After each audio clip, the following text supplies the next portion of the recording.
hello friends बरायबाय बड जब info official YouTube चैनलाव दिनैनि video जाबाय एसे मोटिवेशनल टाइपनि जाहैगोन आसाम पुलिसनि सायाव प्लस एसएससि जीडीनि सायाव प्लस बीएसएफनि सायाव आरो लोगोसे जोबनायाव बीटीसी जबनि सायाव दा गोबां कमेन्ट्स खालामगासिनो दङ जे भिउवार्सफ्रा गोबां कमेन्ट्स खालामदों जे जुलाइआव जागोन ना जामारा नोंथांमोननि फिजिकल टेस्टखौ लानानै बेनो जाबाय आसाम पुलिस दा जुलाइआव जागोन होननानै चिफ मिनिस्टारा फोसावखादों जेब्ला बिनिफ्राय बोथोरखौ नायोब्ला दायो बोथोरा गोबां अखा हागासिनो दङ दा बेनिफ्राय मोननै दान दङ नैबे नभेम्बर बेनिफ्राय अक्ट'बर स' नभेम्बराव नोंथांमोननि पन्चायत इलेक्सन दङ बेनिफ्राय अक्ट'बर जानाय लोगो लोगो एमसिसि नांगोन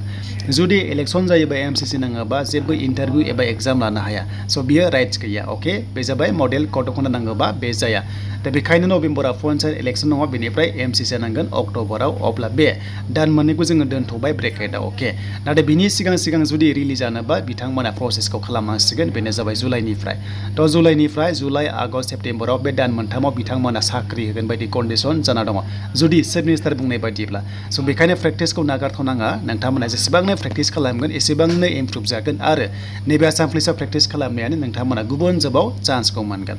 स' बिनिफ्राय फैबाय दा नेक्स्टआव दा जुदि नभेम्बराव इलेक्सन जायोबा डिसेम्बर जानुवारि फेब्रुवारियावसो फिजिकेल टेस्टआ जाहैनायनि चान्सआ दङ जुदि खोथा बुंदों जे जुदि बिथांमोना जुदि नभेम्बरनि सिगां इलेक्सन लायाबा दा पस्टआ 6000नि बारा दं आसाम पुलिसाव गासैबो लानानै थ' बेखायनो फिजिकेल टेस्टखौ नोंथांमोना नागारनाङा आरो बे फिजिकेल टेस्ट खालामबाय थानाया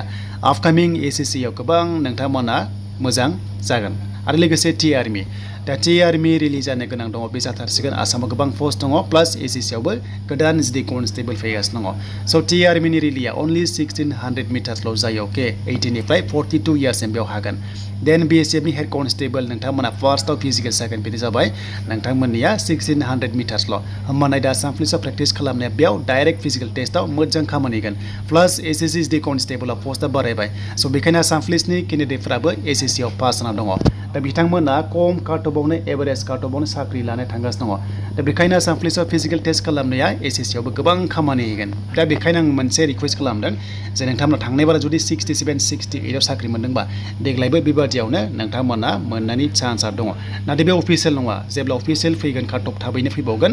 दा फिजिकेल टेस्टनि एडमिटआ होथारसिगोन आरो जुलाइ आगस्टआवनो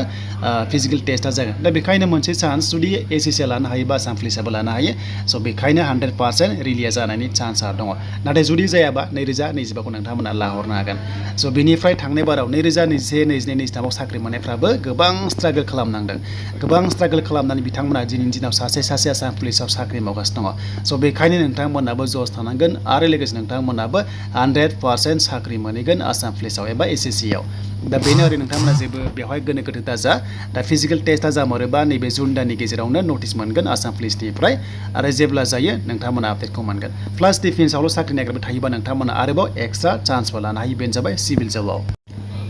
बेनिफ्राय डिफेन्सआव नागिरनायजों लोगोसे नोंथांमोना सिभिल जबबो नागिरनो हायो मानोना सिभिल जबाव एडिआरइ पस्ट दङ दा बिनि एग्जामा आगष्ट सेप्तेम्बराव जागोन आरो लोगोसे बिटिसिआव साख्रि फैनो गोनां दङ दा फरेस्टआव ओंखारखाबाय